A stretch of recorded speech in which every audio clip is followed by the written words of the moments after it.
आप सभी का आपके अपनी YouTube channel super concept classes में स्वागत है। और आज की इस वीडियो में हम लोग क्लास 12 पॉलिटिकल साइंस के वेरी इंपॉर्टेंट क्वेश्चंस को करने वाले हैं। और यहाँ पर मैं आपको सेकंड बुक का चैप्टर नंबर 1 जिसका नाम है राष्ट्र निर्माण की चुनौतियां, और यहाँ पर ये चैप्टर नंबर 1 है, इसके मैं आपको इंपॉर्टेंट क्वेश्चंस को बताने वाला हूँ। और आपको लगातार इंपॉर्टेंट क्वेश्चंस का वीडियो मिलता रहेगा क्योंकि आपका जो पॉलिटिकल साइंस है, पॉलिटिकल साइंस का मॉडल पेपर भी जारी नहीं हुआ है। और यहाँ पर मैं आपको इंपॉर्टेंट क्वेश्चंस बताऊंगा जो बहुत ही ज्यादा इंपॉर्टेंट है। आप लोग क्वेश्चन बैंक को उठाकर भी देख सकते हैं, वहां पर भी आपको ये सब क्वेश्चंस मिल जाएंगे।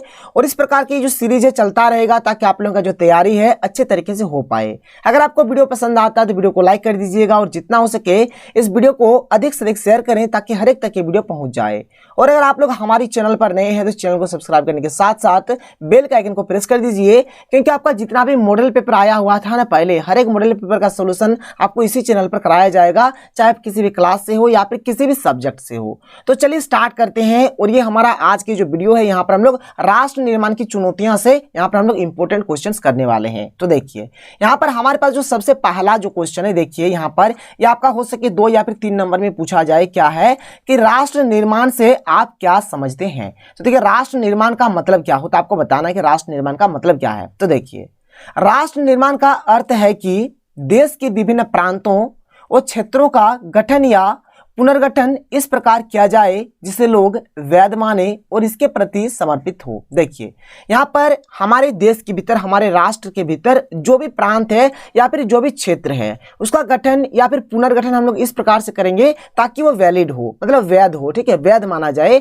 और लोगों क्या हो, लोगों के मन में, लोगों के प्रति जो यहाँ पर होंगे, मतलब राष्ट्र के प्रति जो लोग होंगे, क्या वो समर्पित हो। बस यही चीज यहाँ पर बताया जा रहा है। फिर आगे है कि एक ऐसा ढांचा बने कि राजनीतिक और आर्थिक व्यवस्था सुचारू रूप से सबके कल्याण के लिए काम करें। और यहाँ पर देखिए एक इस प्रकार का ढांचा बनाएंगे, एक इस प्रकार से फॉर्मेट बनाएंगे हम लोग कि जो राजनीतिक और जो आर्थिक व्यवस्था है ये सुचारू रूप से चले और सबके कल्याण के लिए काम करें। तो बस यही होता है सर राष्ट्र निर्माण। देखिए राष्ट्र निर्माण आपको याद कैसे करना है, बस सिंपल से याद रखिएगा कि राष्ट्र निर्माण का अर्थ यही होता है कि देश के अंदर में जो भी प्रांत या फिर जो भी क्षेत्र है उसका गठन या फिर पुनर्गठन हम लोग इस प्रकार से करेंगे जिसे लोग वैध माने, यानी कि वैलिड माने, और उसके प्रति क्या हो, लोग समर्पित हो। एक बात हो गया। दूसरा बात, एक हम लोग प्रकार से ढांचा यानी कि किस प्रकार से फॉर्मेट बनाएंगे जो क्या होगा, जो राजनीतिक और आर्थिक व्यवस्था जो है वो सुचारू रूप से सबके लिए, मतलब सबके कल्याण के लिए काम करें। बस यही होता है राष्ट्र निर्माण का मतलब, ठीक है। तो यहाँ पर ये जो क्वेश्चन है जिसे आप लोग देख पा रहे हैं, यहाँ पर जैसे कि लिखा गया है कि राष्ट्र निर्माण से आप क्या समझते हैं।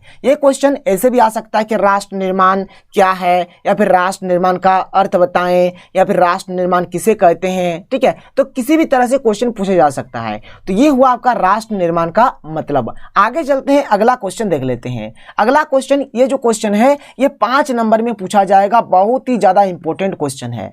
और यहां पर देखिए 3 क्वेश्चन है और 3 क्वेश्चन का मात्र एक ही आंसर होने वाला है।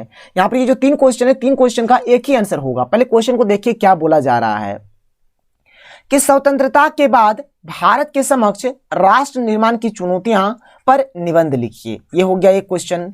फिर देखिए क्या है कि आजादी के समय भारत को किन मुख्य चुनौतियों का सामना करना पड़ा। ये हो गया दूसरा क्वेश्चन। स्वतंत्र भारत के समक्ष राष्ट्र निर्माण प्रमुख समस्याएं क्या थी। ये हो गया तीसरा क्वेश्चन। और ये जो तीनों क्वेश्चन है, तीनों क्वेश्चन का जो आंसर होने वाला है एक ही आंसर होगा। थोड़ा यहाँ पर इसका आंसर लंबा होगा क्योंकि 5 नंबर जब मिलेगा तो थोड़ा आपको लंबा लिखना पड़ेगा। और यहाँ पर जब आप लोग इस चीज को पढ़ेंगे, इसके आंसर को पढ़ेंगे, तो इससे क्या होगा, आपका बहुत सारा छोटा छोटा यहाँ पर क्वेश्चंस क्लियर हो जाएगा इसी आंसर से। तो चलिए देखते हैं इसके आंसर को, बहुत ही सिंपल तरीके से समझेंगे। एक्चुअल में क्या होता है, देखिए बात को समझिए। जैसे कि हम सभी जानते हैं कि 15 अगस्त 1947 को हमारा देश आजाद हो जाता है। अब देखिए देश तो आजाद हो गया है 15 अगस्त 1947 को, लेकिन जो राष्ट्र का जो निर्माण हुआ है, बहुत सारा प्रॉब्लम यहाँ पर आया हुआ था। तो कौन कौन सा प्रॉब्लम था वो चीज आपको यहाँ पर बताना है। तो एक एक करके हम लोग हर एक चीज को समझते हैं अच्छे तरीके से। देखिए यहाँ पर देखिए जो भी आप लोग क्वेश्चन का आंसर देंगे ना, पॉइंट बनाकर देंगे तो ज्यादा मतलब बेटर रहेगा, आपको ज्यादा अच्छा मार्क्स मिलेगा। देखिए पॉइंट नंबर 1 क्या है कि भारत के सामने पहली चुनौती एकता और अखंडता की चुनौती थी। भारत अपने आकार और विविधता में किसी महादेश के बराबर था। यहाँ विभिन्न भाषा, संस्कृति और धर्मों के अनुयायी रहते थे।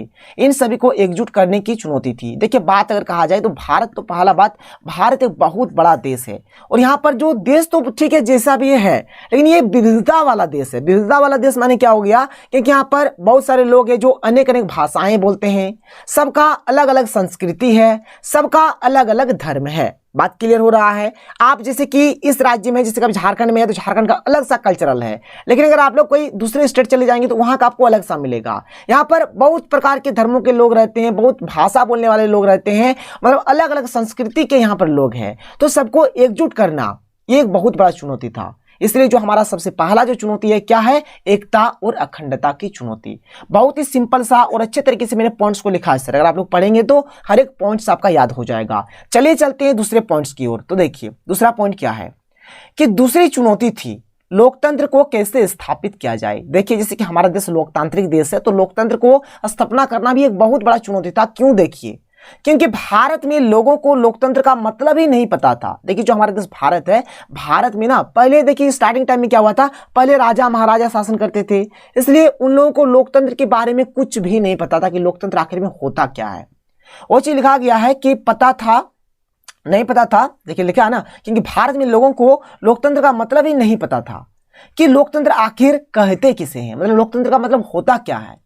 घर घर जाकर लोगों को लोकतंत्र का मतलब समझाना था, क्योंकि लोग तो राजा महाराजाओं को ही अपना सब कुछ मानते थे। पहले के टाइम में राजा महाराजा होता था, इसलिए उन्हीं को सब कुछ मानते थे।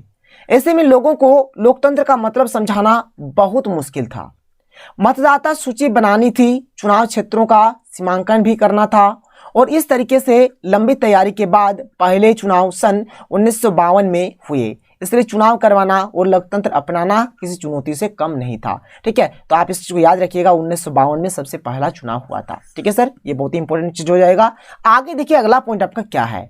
तो अगला पॉइंट जो है, तीसरी पॉइंट बहुत ही इंपॉर्टेंट है कि तीसरी चुनौती थी विकास करने की चुनौती। यहाँ पर अब विकास भी तो होना चाहिए देश में। देखिए एक्चुअल में क्या हुआ था कि बहुत दिनों तक देखिए हमारा जो भारत देश है ना कोई यहाँ पर शासन कर ही रहे थे।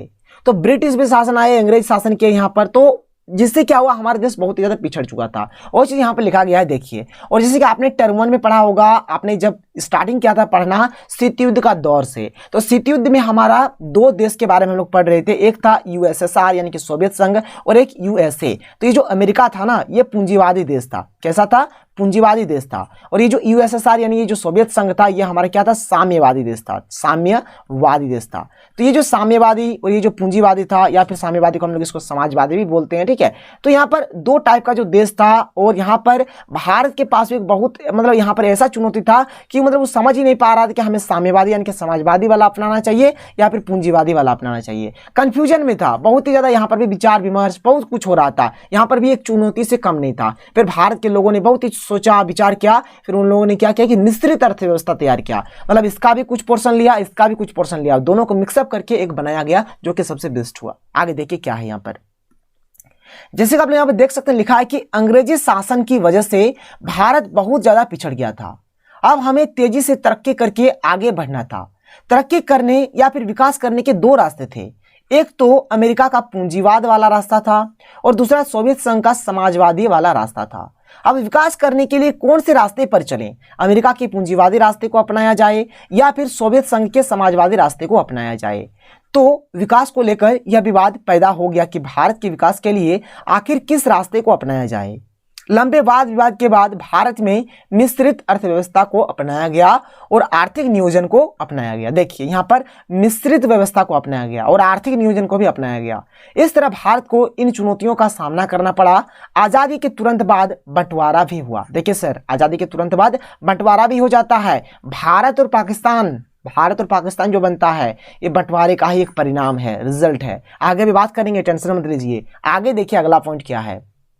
अगला पॉइंट बहुत ही जबरदस्त पॉइंट है, भले ही थोड़ा लंबा चौड़ा है, लेकिन पढ़ने में मजा आ रहा है। समझ जाएंगे आप लोग, बिना देख के लिख सकते हैं। क्या है देखिए अगला पॉइंट, कि आजादी के बाद जो बंटवारा हुआ वह बहुत ही खतरनाक था, बहुत मुश्किल था, क्योंकि बंटवारा धर्म के आधार पर किया गया था और यह तय किया गया कि ब्रिटिश इंडिया में पूरे भारत को हम ब्रिटिश इंडिया ही कहते थे। देखिए सर, एक्चुअली अगर बात किया जाए ना, तो पहले के टाइम में क्या हो रहा था, जो हमारा देश भारत था ना, भारत के कुछ हिस्सों में अंग्रेजों का शासन चलता था, तो कुछ हिस्सों में राजा महाराजाओं का शासन चलता था।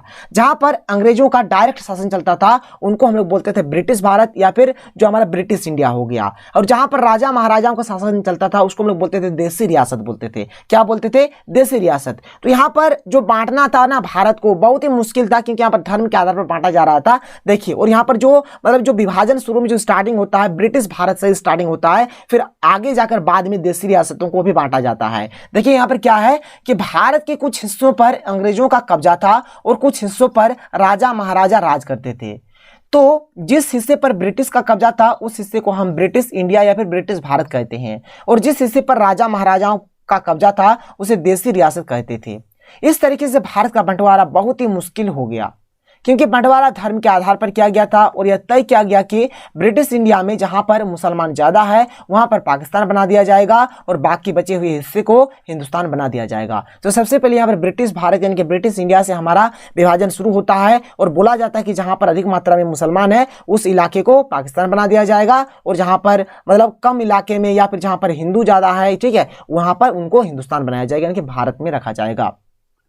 इस तरीके से भारत का बंटवारा किया गया।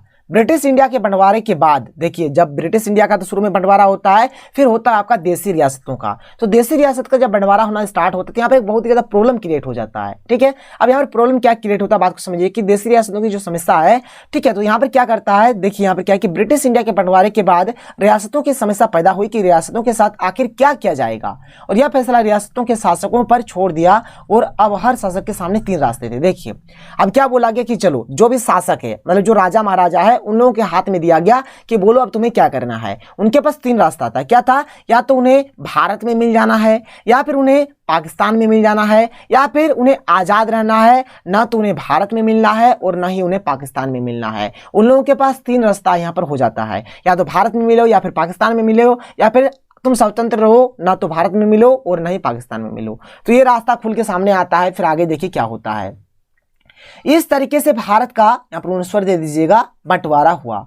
यहाँ पर भी 19 बंटवारे के साथ साथ बहुत सारी समस्याएं पैदा हुई, क्योंकि ऐसा कोई स्थान नहीं था जहां पर मुसलमान की संख्या ज्यादा हो, बल्कि ऐसे 2 क्षेत्र थे, एक पूर्व में था तो दूसरा पश्चिम में था। ठीक है, मतलब देखिए एक्चुअल में कहा जाए ना तो ऐसा इलाका उस टाइम था ही नहीं कि जहां पर अधिक मात्रा में मुसलमान हो। तो 2 ही इलाका था, एक तो था हमारा पूर्व में, एक था पश्चिम में। ठीक है, आगे क्या है, इसलिए 2 पाकिस्तान बनाने पड़े। बहुत सारे मुस्लिम क्षेत्र बंटवारे के खिलाफ थे, बहुत सारे मुस्लिम भी बंटवारे के खिलाफ थे।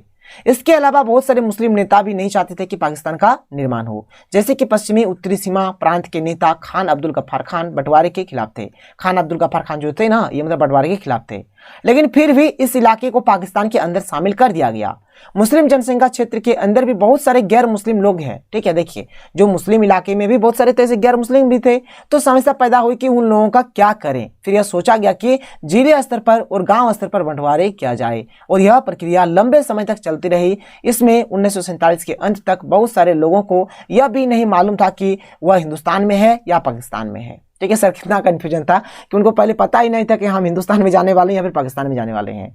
जहां जहां मुसलमान है अगर वहीं पाकिस्तान बना दिया जाता तो इस हिसाब से कई पाकिस्तान हो जाते। ठीक है सर, कई पाकिस्तान हो जाते। तो खैर अगर मान के चलिए अगर मुसलमान के अकॉर्डिंग अगर देखा जाए धर्म के हिसाब से तो बहुत जगहों पर बहुत मुसलमान थे, तो बहुत सारा पाकिस्तान यहाँ पर बन जाता। तो खैर इस प्रकार से यहाँ पर विभाजन किया गया। तो खैर ये तो था हमारा इस मतलब ये जो क्वेश्चन था इसका आंसर। इस आंसर को हम लोग आगे और बढ़ा सकते हैं क्योंकि देसी रियासतों का बंटवारा कर देंगे। ठीक है, तो उतना हम लोग नहीं बढ़ाते हैं और यहीं पर हम लोग क्या करते हैं, यहीं तक हम लोग लिखेंगे। तो बस इसी प्रकार से आप लोग क्वेश्चन का आंसर दीजिएगा, बहुत ही सिंपल तरीके से मैंने आपको बताया। अगर आपको वीडियो पसंद आए तो वीडियो को लाइक करिए, और जो चीज़ का आपको वीडियो चाहिए नीचे में जरूर से जरूर लिखिए। तो मिलते हैं अगले वीडियो में। थैंक यू, जय हिंद।